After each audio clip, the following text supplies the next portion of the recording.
Bonne semaine d'information, madame, monsieur, bonjour, bonsoir. Le journal, les titres à la une. Le gouvernement, à travers le ministère de l'économie et des finances et le ministère du commerce et de l'industrie, a procédé à une augmentation des prix des produits pétroliers. À partir de ce lundi 10 août, les nouveaux prix à la pompe sont fixés à 700 gourdes pour le gallon d'essence, 770 gourdes pour le gazoil et 765 gourdes pour le kérosène. Le CEP a ouvert ce lundi 10 août la période d'inscription des regroupements politiques. Cette opération électorale prendra fin le vendredi 14 août prochain. Le journaliste Jean Mounard Métellus a comparu ce lundi devant le juge d'instruction Jean-Denis Cyprien dans le cadre de l'enquête sur l'assassinat du président Jovenel Moïse survenu dans la nuit du 6 au 7 juillet 2021. Des hommes du groupe armé dénommé Taliban ont attaqué la commune de l'Arcaïen le dimanche 9 août. Selon les informations disponibles, un chauffeur de camion a été tué par les assaillants de la localité de Bercy. Plusieurs membres de l'opposition plurielle dénoncent le gouvernement et le CEP qui poursuivent les préparatifs des élections alors que la situation sécuritaire continue de se détériorer dans le pays. Rodolphe Pierre, coordonnateur national de cette structure, critique le gouvernement qui l'accuse de ne déployer aucun effort pour rétablir la sécurité. Le directeur du cabinet du ministre de l'Éducation nationale, Ecclésiaste Télémaque, a été libéré de la soirée du 7 août 2026. Il avait été enlevé de la zone de la 31. Et c'est avec le pôle développement. Madame, Monsieur de Rechef, comme annoncé en titre, le bureau du secrétaire d'État à la communication, en collaboration avec le ministère des Affaires sociales et du Travail, a organisé une conférence de presse le lundi 10 août 2026 afin d'expliquer l'augmentation des prix des carburants ainsi que la nouvelle grille tarifaire applicable aux différents circuits de transport à travers le pays. La directrice du travail au ministère des Affaires sociales et du Travail a présenté les nouveaux tarifs du transport en commun ainsi que les prix des carburants à la pompe. L'essence est désormais fixée à 700 gourdes, le gazoil à 770 gourdes et le kérosène à 765 gourdes. Écoutons davantage de précision au micro de Sora Chama-Joseph et Jocelyne François. Suite à avis ministère Finances et ministère Commerce, c'est une obligation pour le ministère Affaires sociales fixer prix pour ne pas avoir de dérapage dans la rue avec passagers et Delma 31, Rue Jacques Ier, 30 gouttes. Delma 33, Gérald Bataille, 30 gouttes. Delma 33, Silo, 50 gouttes. Delma 33, Adoquin, 30 gouttes. Delma 75, Puy-Belin, 50 gouttes. Carrefour Saint-Us, DKF, 50 gouttes. Carrefour Aviation Fiji, 50 gouttes. Carrefour Libu, 50 gouttes. Pétionville Delma, aéroport Cargo, 75 gouttes. Et Pétionville Delma ou Macajou, 75 gouttes. Pétionville Route Fouet Académie de Police, 50 gouttes. Pétionville Petit Troupeau, 50 gouttes. Route de Frères Permier, Beaujean, 75 gouttes. Pétionville Canapé Vert Port-au-Prince, 75 gouttes. Cap-Haïtien Port-au-Prince, 3500 gouttes. Cap-Haïtien Plaisance, 270 gouttes. Cap-Haïtien Cancoc, 200 gouttes, qui est très important. Et pour qui est important, c'est que l'avis ministère des Finances a fixé un nouveau prix à la pompe. Et gasoline, il y a 700 gouttes. Gazoil, là, 825 gouttes. Et kérosène, là, 845. Le secrétaire d'État à la communication est également revenu sur la création du conseil consultatif et sur les 4 interventions déjà réalisées pour cette instance, pour 3 consacrées à la gestion des prix des carburants. Il a indiqué que cet ajustement est motivé par la hausse des prix sur le marché international. Selon Lucien Jura, cette décision démontre le sens des responsabilités du gouvernement. Il affirme que l'exécutif n'a aucune intention de pénaliser la population, mais cherche plutôt à préserver la paix et la sérénité sociale. Il appelle l'ensemble des couches de la population à respecter ces dispositions. Écoutons-le pour plus de détails au micro de Sora Chama-Joseph. C'est ça fait. Depuis mise en place, en mars dernier, il y a gagné 4 interventions que le fait. Et Jean, conseil consultatif là, il a une mission mandat, même Jean le TBC, il a fait des propositions, le gouvernement lui-même, il a entériné, il prend des décisions, et bien, je dis, à partir de propositions, conseil consultatif là, le gouvernement fait des ajustements dans la question carburant. Si nous considérons position, attitude que le gouvernement en place là, lui-même lui a adopté, nous en droit pour nous dire que son gouvernement responsable grâce à mesure ça. C'est ça que fait ou même qui longtemps et qu'on a boumé pour aller faire gaz dans la pompe, des fois laisser frapper qui fait. Des fois cherchons un gallon de gaz ou pas qu'à joindre li dans des fois c'est mauvais gaz ou prendre dans la rue. Et des fois c'est dans la raquette, c'est aussi bien il y a quelques temps ou pas de problème ça. Et n'a dit tout peuple haïtien qui a coûté là. Le gouvernement pas seulement contenté ajuster prix, li fait le devoir à travers le ministère des Affaires sociales pour fixer prix différenciés puis son façon pour éviter conflit entre passagers et chauffeurs. Pas aucune volonté de la part du gouvernement que le Premier ministre Ali Didier Fizé a dirigé à tout l'autre membre du gouvernement pour pénaliser la population. Au contraire, le dossier gaz li bien régulé au plus haut niveau de l'État, eh bien, li garantit la sérénité et la paix au niveau social. Dossier élection à ce journal, le CEP a ouvert ce lundi la période d'inscription des regroupements politiques. Cette opération électorale prendra fin le vendredi 14 août prochain.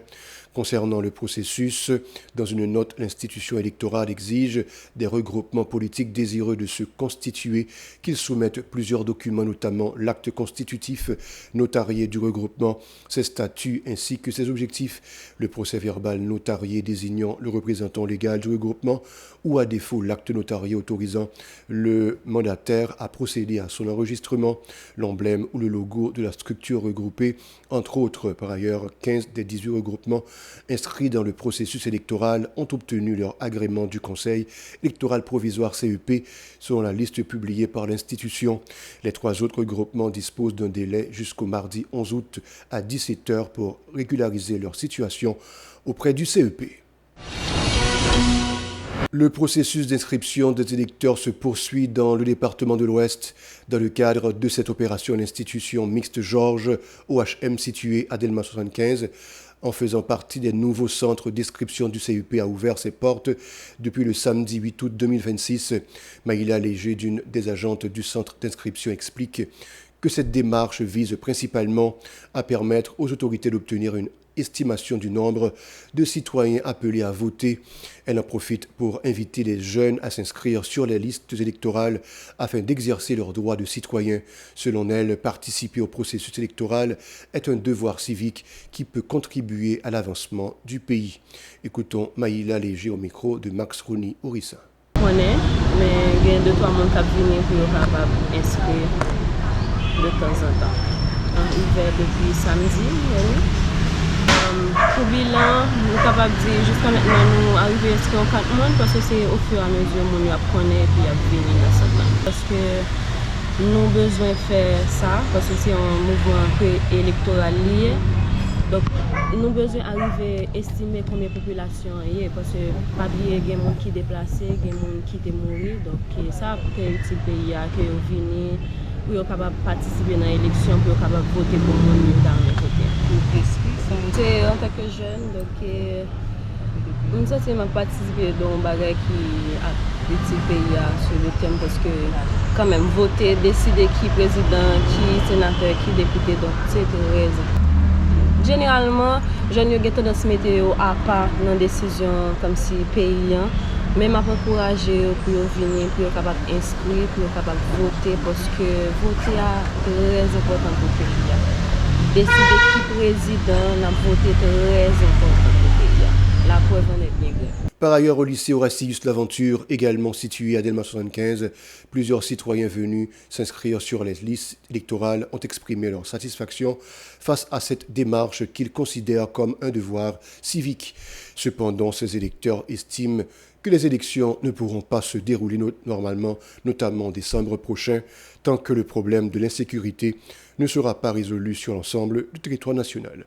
À cet effet, il lance un appel aux autorités concernées afin qu'elles prennent les dispositions nécessaires pour rétablir la sécurité dans le pays, de manière à permettre à la population de circuler librement, de vaquer à ses activités et de participer normalement au processus électoral.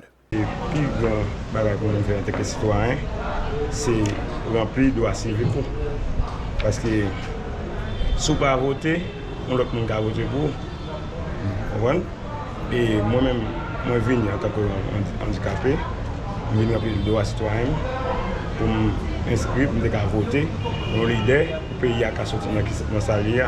Parce que l'aime regarder moi-même, pour moi-même, Delma 75, son droit citoyen pour me faire, mal rempli, même pas aux élections. Comment on va le comprendre? Nous avons 10 départements. Et l'Ouest n'est pas là-dedans. Est-ce que nous avons celle lycée Ouassis, lycée Pétionville, lycée Tabac, qui est absente de vote? Côté Carrefour, côté Matissan. Côté Canard, côté quoi des bouquets, est-ce que côté ça va pas gagner santé vote? Imaginez bien. Nous avons la sécurité d'abord. Depuis que nous finissons de débloquer, nous avons la sécurité. Bon, ça nous besoin le Premier ministre c'est débloquer la route nationale pour les gens Jérémy qui rentrent Port-au-Prince, pour les gens Pestel qui rentrent Port-au-Prince, pour les gens Goraï qui rentrent Port-au-Prince, libéré, ça ne va pas gagner. Toutes les fois que tu as gagné l'élection, puisque c'est l'État qui dit ça, nous payons et nous ne payons rien à payer pour ça. L'élection est nécessaire, il doit être faite parce qu'après tout le temps, ça nous est là, nous avons sorti là-dedans. Ce qu'il faut faire pour nous, c'est la sécurité d'abord. Le groupement politique acteur favorable à la Cour de cassation et allié AFC et allié annonce le lancement d'une mobilisation démocratique et populaire sur la route de Delma. L'annonce a été faite le vendredi 7 août 2026 lors d'une conférence de presse tenue à Delma 75. Jean-Fénel Tanis, l'un des responsables de la structure, a déclaré que le gouvernement en place ne dispose d'aucune légitimité pour continuer à diriger le pays ni pour organiser les élections. Il lance un appel à la population afin de participer à la mobilisation nationale qui débutera le mercredi 12 août de Delma 41 jusqu'à Pétionville. Écoutons Jean-Fénel Tanis au micro de Marie-Carmel Auguste. Jodia, nous venons comme annonciateurs des mouvements de mobilisation dans tout le pays d'Haïti. Nous connaissons tout pays dans le monde entier. Il gagne une série de principes, la loi, règles qui dirigent. Je ne dis à nous arriver au côté. Tout le monde qui dit que ces grands dirigeants a fait façon pour être capable de piétiner la loi. La loi dit, pour faire élection dans un pays, c'est le président même qui peut convoquer le peuple là, qui dit qu'il y a moyen l'argent, avec sécurité, avec politique, pour aller à l'élection. Nous mettons un calendrier dehors. Calendrier ça nous-mêmes, nous relèvons, c'est un calendrier championnat quartier. Vous mettez un décret dehors, nous disons décret ça son fiche bolette. Ça veut dire qu'on joue sur gagner. Et bien dans ce sens, nous-mêmes, acteurs favorables à la Cour de cassation, Fonds commun, Bureau politique Jean-Fénel Tanis, avec tout l'autre allié, nous annonçons mobilisation dans tout le pays et nous avons commencé et mercredi 12, qui a commencé dans Delma 41 pour nous arriver à Pétionville. Mobilisation, ça, nous fait sans violence, mais nous allons réclamer pour nous dire que la loi dit, le président mourit, les fous, les démences, les partis. C'est l'article 149 de la Constitution de 1987. C'est la Cour de cassation. De son côté, Dr Fritz Bissret, président de l'AFC, a pris position sur le dossier des Haïtiens vivant à l'étranger, notamment ceux bénéficiant de programmes aux États-Unis. Il demande à l'État de créer les conditions nécessaires pour accueillir tous ceux qui seraient amenés à rentrer au pays. Il plaide également pour la mise en place d'un exécutif bicéphale composé d'un président issu de la Cour de cassation et d'un Premier ministre. Écoutons Fritz Bissret au micro de Marie-Carmel Auguste. Nous ne sommes pas capables de passer sous silence. Situation frère noir chez nous qui menaçait de déportation. Que on mette chaîne dans les pieds aux États-Unis. Situation que y a passé aux États-Unis aujourd'hui, que y a passé au Mexique aujourd'hui. Situation que frère noir chez nous connaît, Bahamas aujourd'hui. Nous pas besoin de parler de à côté nous, voisins nous dominicains. Situation que peuple haïtien vivre, ils sortent ça ici à vivre aujourd'hui. Demandez aujourd'hui comment l'école va l'ouvrir lorsque nous connaissons en pile famille dépendent de comme cap de dehors. Et pendant que nous appelons des marches à l'étranger, nous appelons des marches ici tout. Projet à ce qui s'allie, c'est mobiliser des familles, mobiliser des organismes des droits humains qui disent ce nom, mobiliser des organisations qui ont investi dans le social pour qu'ils accueillent frères nous, sœurs nous, qui voulaient venir volontairement ou bien que étrangers pour se mettre dehors.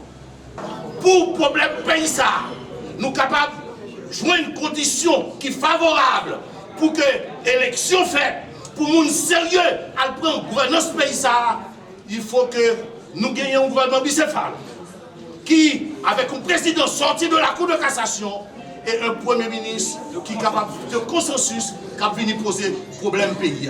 Des individus armés affiliés au gang des talibans opérant sur la route nationale numéro 1 à Canaan ont lancé ce dimanche 9 août une attaque coordonnée contre la commune de l'Arcaillet. Selon les premières informations disponibles, l'assaut a débuté vers 11h du matin et s'est déroulé sur 2 fronts, provoquant une vive tension dans plusieurs secteurs de la commune. Depuis plusieurs heures, des policiers déployés dans la zone multiplient les appels de détresse réclamant des renforts afin de contenir l'offensive des assaillants. Le bilan provisoire fait état d'au moins un chauffeur de camion tué par les hommes armés dans la localité de Bercy. Les affrontements ont également semé la panique parmi les habitants tandis que la situation demeure particulièrement préoccupante. Le directeur de cabinet du MENFP, Ecclésiaste Télémaque, a été libéré de la soirée du 7 août 2026. Il avait été enlevé de la zone de Delma 31 près de 15 jours après son kidnapping. Selon les premières informations disponibles, sa libération aurait eu lieu en échange d'une rançon dont le montant n'a toutefois pas été révélé. Et puis la force de répression des gangs GSF a annoncé son déploiement à Cité-Soleil et à La Saline à la suite des violents affrontements opposant des gangs rivaux depuis le 6 août dernier. Cette opération vise à renforcer l'action de la police nationale d'Haïti PNH dans les zones touchées. Selon la GSF, cette intervention a pour objectif de stabiliser la situation sécuritaire, de protéger les populations civiles ainsi que les infrastructures essentielles. La force indique qu'elle agit en étroite collaboration avec la PNH afin de rétablir l'ordre, de contenir les violences et de favoriser un retour progressif à la normale dans les quartiers affectés depuis le 6 août, Cité-Soleil et La Saline, dans le théâtre de violents échanges de tirs entre groupes armés rivaux. Ces affrontements ont provoqué de nouveaux déplacements de population et renforcé les inquiétudes quant à la dégradation de la situation sécuritaire dans ces secteurs. Le journaliste Jean Mounard Métellus a comparu ce lundi devant le juge d'instruction, le magistrat Jean-Denis Cyprien, dans le cadre de l'enquête sur l'assassinat de l'ancien président Jovenel Moïse, survenu dans la nuit du 6 au 7 juillet 2021. Il était accompagné de ses avocats, maître André Michel et maître Dieu-Seul Simon Desgras. Par ailleurs, l'ancien sénateur Moïse Jean-Charles a reçu une convocation de la justice l'invitant à se présenter devant la chambre d'instruction de la Cour d'appel de Port-au-Prince le mardi 11 août 2026 à midi. Cette convocation émane du juge d'instruction Cyprien Jean-Denis Pierre dans le cadre d'une demande de complément d'informations relatives à l'enquête sur l'assassinat de l'ancien président Jovenel Moïse, tué dans la nuit du 6 au 7 juillet 2021. Selon le document judiciaire, le juge entend auditionner Moïse Jean-Charles afin de recueillir des éléments susceptibles de faire avancer l'instruction du dossier. Cependant, l'ancien sénateur du Nord considère cette convocation comme une persécution politique. Il dénonce ce qu'il présente comme une manœuvre dirigée contre sa personne. Plusieurs membres de l'opposition plurielle dénoncent le gouvernement et le CEP qui parlent d'élections alors que les conditions sécuritaires continuent de se détériorer dans le pays. Rodolphe Pierre, coordonnateur national de ce mouvement, critique le gouvernement qui, selon lui, ne fait aucun effort pour rétablir la sécurité. Dans ce contexte, il désapprouve plusieurs initiatives entreprises par le CEP alors que les conditions sur le terrain ne sont pas favorables à la tenue d'une campagne électorale ni à la participation de la population au vote. Écoutons Rodolphe Pierre au micro de Max Rony-Orissa.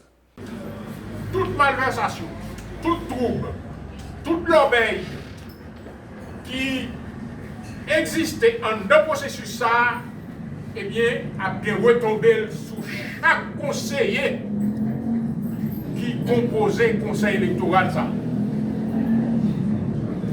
Nous souhaitons que des membres du conseil pas viennent vice-président, leur mariage une femme, tout ça qu'il fait, eh bien, c'est pour répondre à eux. Si vous ne pas voulez répondre à ça, le président du conseil l'a fait actuellement, c'est pour démissionner. Dit, pas dans ma propriété comme ça.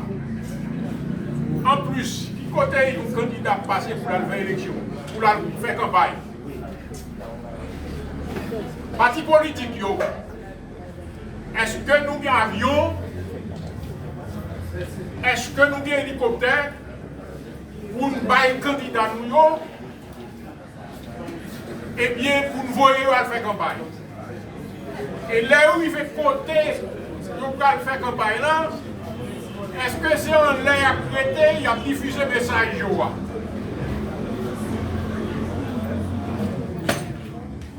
Pas de personne, moi je dis bien une personne,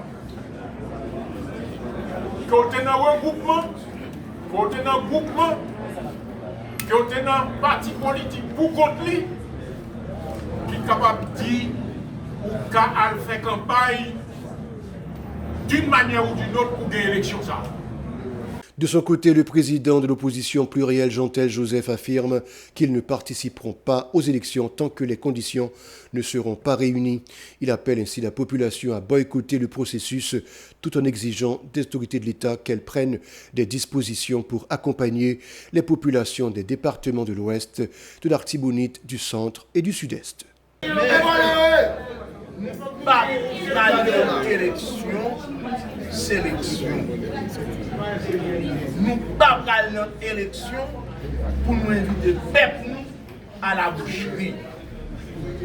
Nous pas notre élection côté vagabond qui sous pouvoir voulait faire blanc plaisir.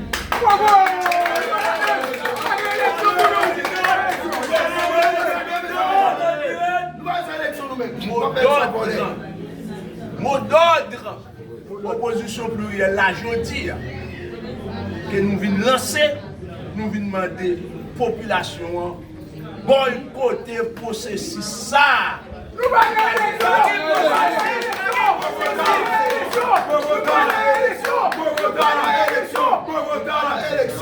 C'est la population, c'est boycotter le processus ça. Qui va gagner l'autre finalité que mener le pays à nous bien descendre. Qui j'en comprends? Comme dirigeants responsables, nous observer, nous à dénouer, nous, le département l'Ouest, département Latibonite, département Centre, à un parti dans le département du Sud-Est, à eux même seulement, ils ont représenté 63% dans l'électorat national là, et pour augmenter pour aller à l'élection. Puis selon la presse américaine, le maire de New York, Zoran Mamdani, a mis fin au contrat de travail des employés municipaux haïtiens bénéficiant du TPS à la suite de la décision de la Cour suprême autorisant l'administration Trump à mettre un terme à ce programme. Il en a fait l'annonce vendredi dernier. La fin du TPS entraîne également l'expiration des permis de travail des bénéficiaires haïtiens.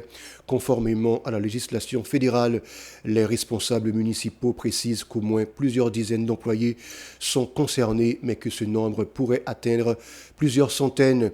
Selon le journal The Guardian, près de 54 000 migrants haïtiens bénéficiaires du TPS portent un bracelet électronique à la cheville dans le cadre d'un programme de surveillance mis en place par l'ICE. Une société carcérale privée dénommée The GEO Group est chargée de gérer ce programme de supervision intensive appelé ISAP au sein de l'ICE. Toutefois, le média n'est pas en mesure de préciser la nationalité des migrants portant ce dispositif électronique. Il souligne également que cette entreprise reçoit plus de $2 américains par jour de l'ICE pour chaque bracelet. D'après les chiffres disponibles, seulement 17 000 migrants portaient un bracelet électronique l'année dernière. Voilà, c'est tout. Restez avec nous pour la suite de la programmation.